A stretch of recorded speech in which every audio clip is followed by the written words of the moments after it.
Serikali na mwakilishi wa mwanasheria mkuu wa serikali, Mheshimiwa Augustine Mwarija, jaji wa mahakama ya rufani na amidi wa mahakama ya rufani, waheshimiwa majaji wa mahakama za rufani, Mheshimiwa Hamisi Abdalla, jaji mkuu Zanzibar, Mheshimiwa Dr. Mustafa Siani, jaji kiongozi, Mheshimiwa Jaji Madibo Sako, rais wa mahakama ya Afrika ya haki za binadamu na watu, Mheshimiwa Jaji Nesto Kayobera, rais wa mahakama ya Jumuiya ya Afrika Mashariki, Mheshimiwa Yohane Masara, jaji kiongozi wa mahakama ya Jumuiya ya Afrika Mashariki, waheshimiwa majaji wa mahakama kuu, waheshimiwa majaji wastaafu mlioko hapa, Profesa Elisante Ole Gabriel, mtendaji mkuu wa mahakama ya Tanzania, Mheshimiwa Eva Nkia, msajili mkuu wa mahakama ya Tanzania, Bwana Sylvester Mwakitaru, mkurugenzi wa mashtaka, Wakili Boniface Mwabukusi, rais wa chama cha wanasheria Tanganyika, wawakilishi wa wakuu wa vyombo vya ulinzi na usalama, wenye viti wa kamati za bunge, waheshimiwa wa bunge, naibu katibu mkuu, wote makatibu wakuu na naibu katibu wakuu walioko hapa, waheshimiwa mabalozi na wawakilishi wa mashirika ya kimataifa, viongozi wa dini, viongozi wa mila, ndugu wanahabari, wageni waalikwa, mabibi na mabwana. Mheshimiwa Jaji Mkuu, kama walionitangulia walivyozungumza, nami napenda nianze hotuba yangu kwa kumshukuru Mwenyezi Mungu kwa kutujalia uzima na kutuwezesha kukutana hapa kwa ajili ya siku ya sheria nchini inayoashiria kuanza kwa shughuli za mahakama katika mwaka huu. Kwa kuwa hatujapata fursa ya kukutana kabla, napenda niwatakie nyote heri ya mwaka mpya wa mahakama na mwaka mpya wa kalenda ya mwaka 2026. Aidha, napenda kumshukuru kwa dhati Mheshimiwa Jaji Mkuu kwa kumwalika Mheshimiwa Rais Dr. Samia Suluhu Hassan, Rais wa Jamhuri ya Muungano wa Tanzania, kwa mgeni rasmi kwa maadhimisho ya siku ya sheria nchini. Hata hivyo, kutokana na wingi wa majukumu alionayo, amenipa heshima ya kumwakilisha. Vile napenda kutumia fursa hii kuwapongeza watumishi wa mahakama na wadau wake wote kwa kuendelea kutekeleza jukumu muhimu la utoaji wa haki nchini. Mheshimiwa Jaji Mkuu, kama ambavyo nimesema, Mheshimiwa Rais amenituma kumwakilisha. Kwa hiyo ninayoanza kuyasema hapa kuanzia sasa si yangu, ni ya kwake.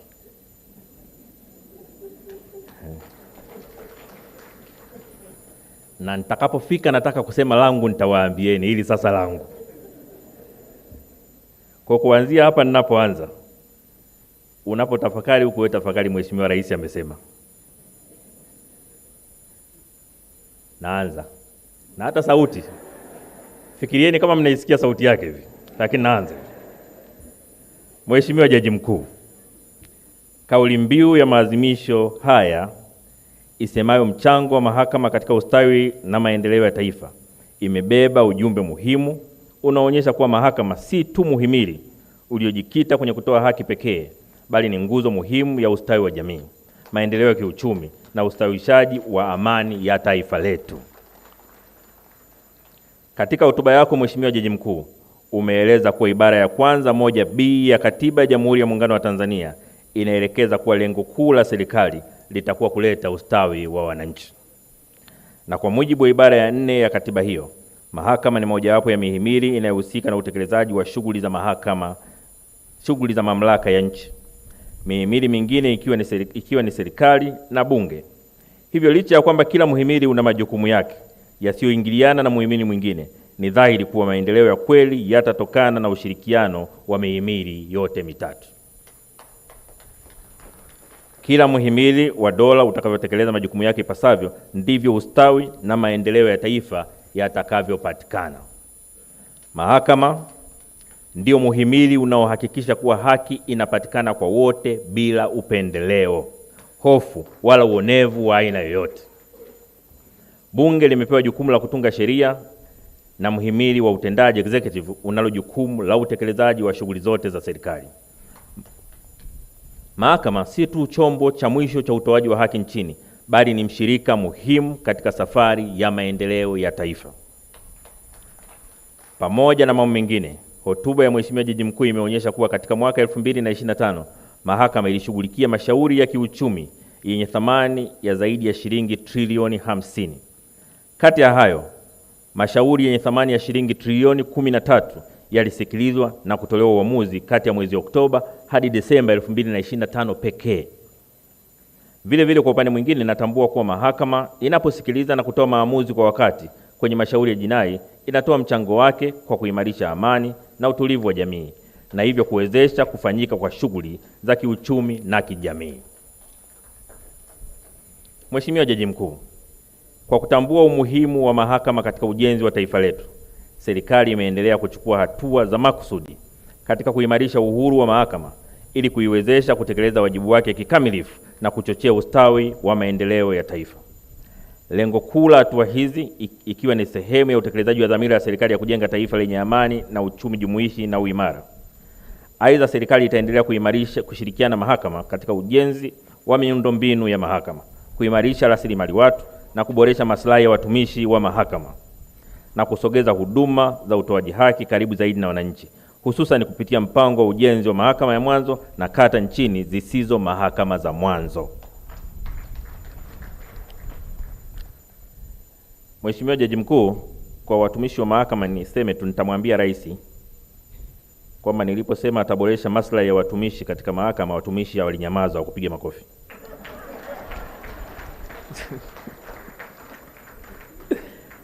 Mheshimiwa Jaji Mkuu ameipongeza serikali kwa kuendelea kuimarisha na kuheshimu uhuru wa mahakama. Hata hivyo, nawataka majaji na mahakimu kutekeleza jukumu lenu la utoaji wa haki kwa kuzingatia masharti yaliyoainishwa kwenye ibara ya 107A, 2A mpaka E na 107B ya Katiba ya Jamhuri ya Muungano wa Tanzania. Kamwe uhuru wa mahakama usitumike kama kichaka cha kuficha uzembe, upendeleo na vitendo visivyo vya haki.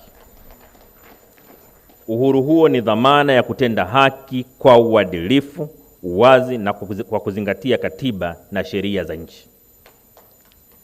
Mheshimiwa Jaji Mkuu, kwa kutumia hadhira hii, ninaipongeza mahakama kwa hatua mbalimbali mlizochukua za utekelezaji wa miradi ya miundombinu.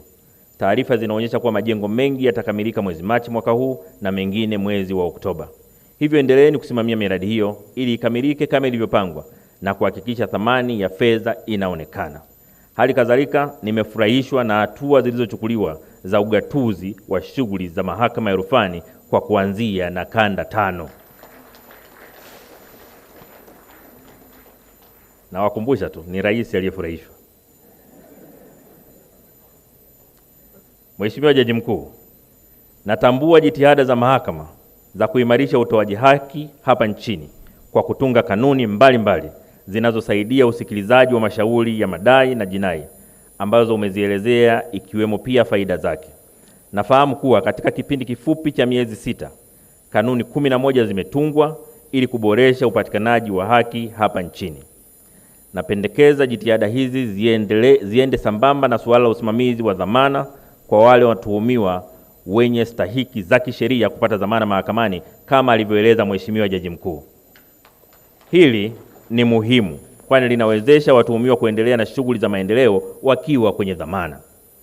Aidha, kwa zoezi la dhamana linahusisha pia taasisi nyingine.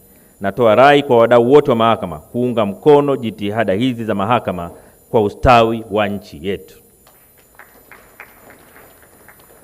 Mheshimiwa Jaji Mkuu, teknolojia ya habari na mawasiliano ndio nguzo muhimu ya maendeleo katika ulimwengu wa sasa.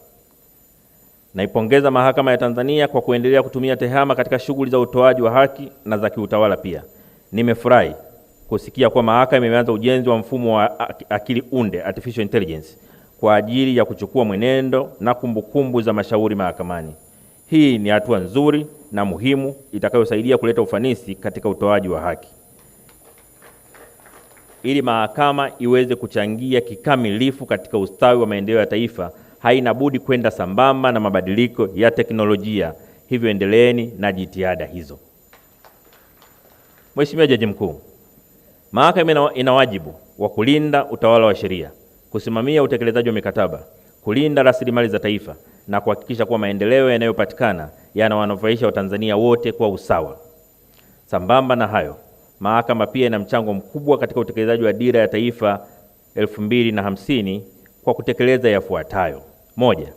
Kuendelea kulinda haki na misingi ya katiba. 2.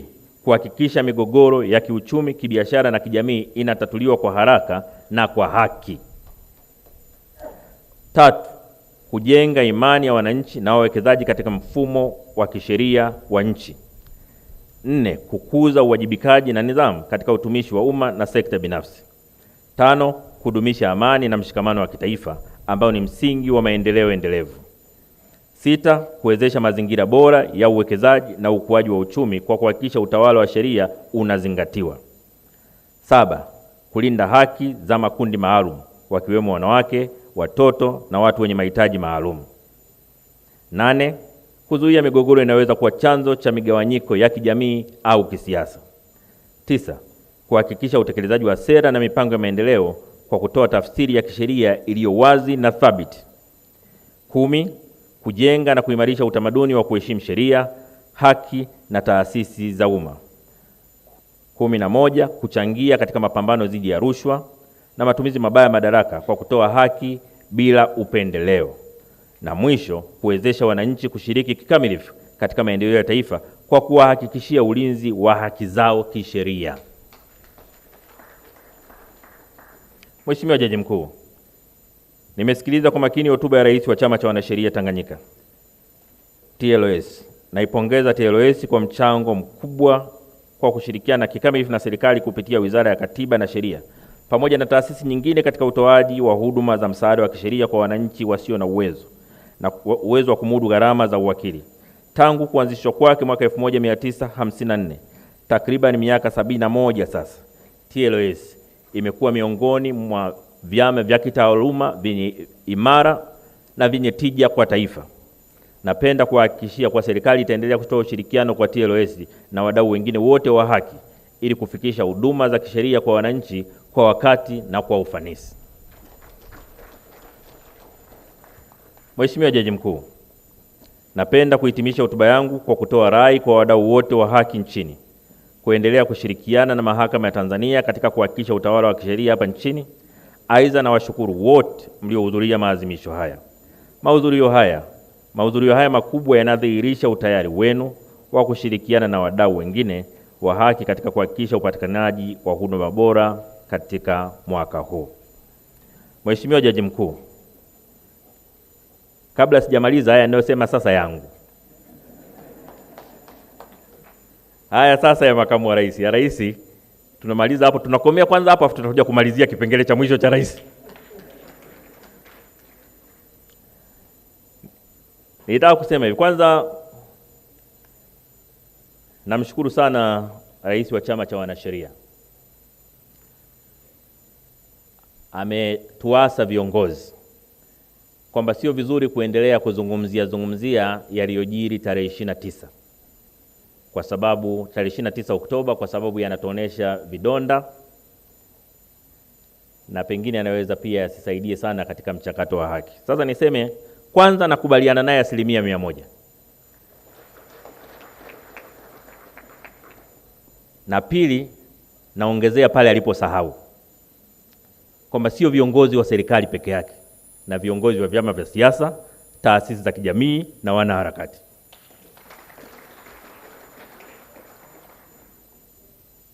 Rais ameunda commission ya kufanya inquiry, inaendelea kufanya kazi, kuendelea kuzungumzia kwa viongozi wa serikali, wa taasisi za kijamii, vyama vya siasa, wanaharakati, kuendelea kuongelea nje ya mfumo wa kisheria uliowekwa kwa jambo hili ni kutolitendea haki taifa letu. Kwa hiyo ni muhimu sana kila mtu anayeipenda Tanzania akubaliane na Rais wa Chama cha Wanasheria kwamba tusitoneshane, tutoe nafasi kwa vyombo vya kisheria kutimiza wajibu wake. Hilo la kwanza. Lakini la pili, ili linamhusu pia Rais wa Chama cha Wanasheria. Na nitawasimulieni na nyinyi mtajua baadaye ananisaidiaje. Mwaka 2005 wakati wa uchaguzi wa ubunge pale Songea mjini, siku moja kwenye kampeni, baada ya kumaliza kuzungumza kuomba kura, wananchi wakapewa nafasi ya kuuliza maswali. Mwananchi mmoja akainuka akasema, sisi bwana, hayo yote ulioongea tumeyaelewa, lakini sio muhimu sana. Mimi na wenzangu tuko hapa 15, tuna mechi kesho, tunataka mipira. Tunataka mipira kwa ajili ya kesho, tarehe ya uchaguzi mechi itakuwa imeshapita. Sasa yuko rafiki yangu mmoja anaitwa Rajabu, alikuwepo pale, akaomba kipaza sauti, natoa 500 hapa kwa ajili ya mipira. Afa akatoa anaweka namna hii. Mara pap, tulikuwa tumesahau kama nayegombea naye ni wakili Mbogoro. Uchaguzi umeisha, mimi nimetangazwa mshindi. Mbogoro kaenda kafungua kesi. Na lalamiko la kwanza, kutoa rushwa. Mimi nimeita wanasheria, nimekaa nao pale, nawaambia hii kesi, mbona hamna kesi hapa? Wakaniambia, mheshimiwa, hebu tuitazame. Wakapitia, wakauliza kuhusu ushahidi, wakaambiwa mkanda wa video, jamaa akipeperusha hela. Wale wanasheria maadvocate wenzake na Mwabukusi wakasema, mheshimiwa, hapa huna pa kutokea. Katika sheria ama umefanya wewe ama ajenti wako. Huyu atatambulika kama ajenti wako. Labda pale alipotaka kutoa hela ungechukua kipaza sauti useme sio mchango wangu, si usiki nao. Hukusema chochote, ulipiga makofi. Sasa naambia, jamani, mimi ubunge wenyewe ndio mara ya kwanza tunaingia. Hata miezi 3 sina, mnataka mnichomoe? Nawaambia mawakili wangu tunafanyaje? Wakasema tuachie tukatafakari. Wamekaa masaa 3 hivi wakarudi. Wakasema, wana, hapa namna pekee ya kukuokoa ni PO.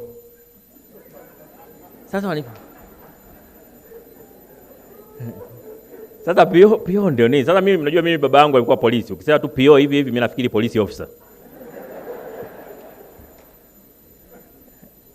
Kwa hiyo ikabidi wanielekeze taratibu hiyo kitu inafanyaje. Kwa hiyo wakasema sasa hii inahitaji research.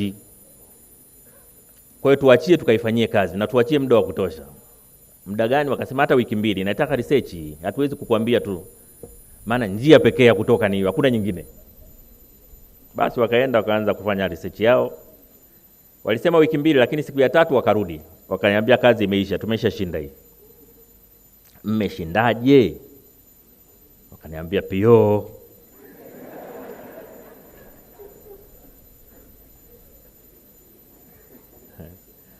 Wakili aliyemtumia Mbogoro hajalipa ada ya wakili.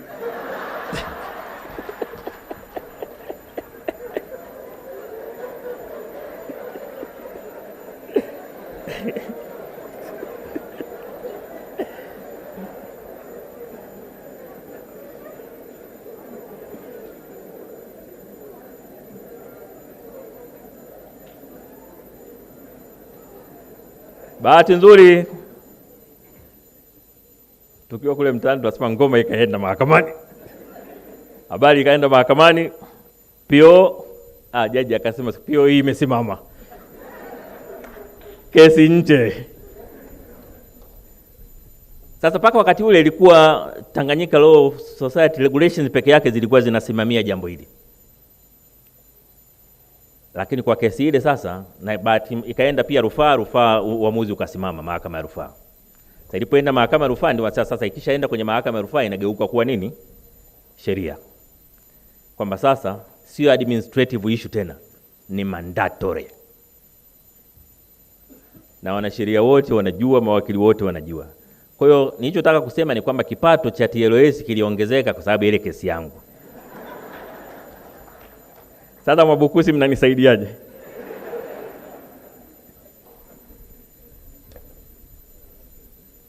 Mheshimiwa Jaji Mkuu, baada ya kuyasema hayo, sasa ninayo heshima kwa niaba ya Mheshimiwa Dr. Samia Suluhu Hassan, Rais wa Jamhuri ya Muungano wa Tanzania, kutamka kwamba mwaka mpya wa mahakama 2026 umezinduliwa rasmi. Asanteni sana kwa kunisikiliza.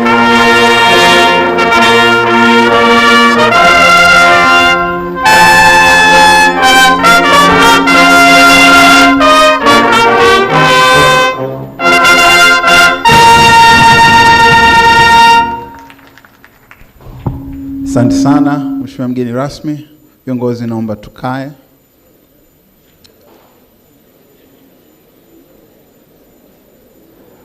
Mheshimiwa mgeni rasmi, kwa mujibu wa ratiba na kwa ridhaa yako, zoezi linalofuata sasa ni picha za kumbukumbu. Na bila kupoteza muda, ninaomba wapiga picha, wanahabari, tujipange mahali hapa ili tuanze na zoezi la picha. Picha ya kwanza itakuwa ya kwako wewe Mheshimiwa mgeni rasmi pamoja na meza kuu, lakini picha ya pili utapiga wewe Mheshimiwa mgeni rasmi na meza kuu pamoja na viongozi walioko nyuma yako. Hiyo itakuwa picha ya pili. Kabla viongozi mlioko nyuma ya Mheshimiwa mgeni rasmi, naomba msiondoke kwanza. Baada ya picha yenu ndipo nitawaruhusu kushuka, lakini ninaomba tu msogee pembeni kwa ajili ya picha ya kwanza.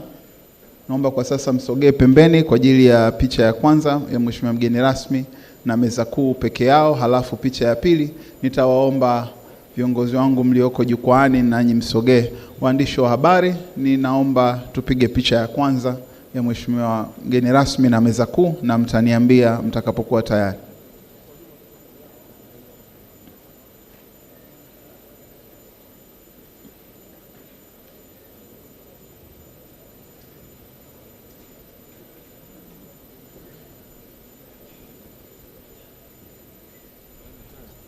Tayari. Ninaomba viongozi mliokuwa nyuma ya Mheshimiwa mgeni rasmi, ninaomba mjipange nyuma yake huku jukwaani ili nanyi mpate picha ya pili. Kipindi hicho, waheshimiwa majaji wa mahakama ya rufani, mkiwa mnajiandaa kwa ajili ya kupiga picha ya kumbukumbu, Mheshimiwa RCA, nitakuomba unisaidie kuwapeleka majaji wa rufani. Makundi yote tutakayopiga picha nitawaomba muingilie mkono wa kulia mwa Mheshimiwa mgeni rasmi na kutokea upande wa kushoto. Sasa tutaanza na waheshimiwa majaji wa mahakama ya rufani. Asante waheshimiwa majaji wa mahakama ya rufani, niwakaribishe kwa ajili ya picha.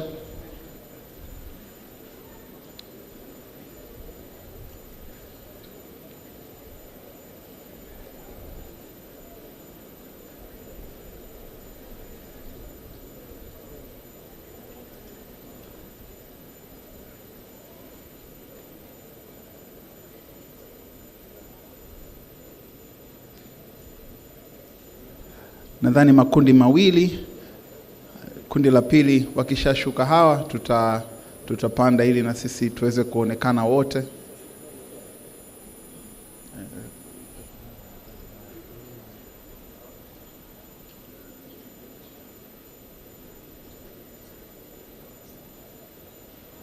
Asanteni. Ninaomba kundi la pili la waheshimiwa majaji wa mahakama ya rufani tujipange kwa ajili ya kupata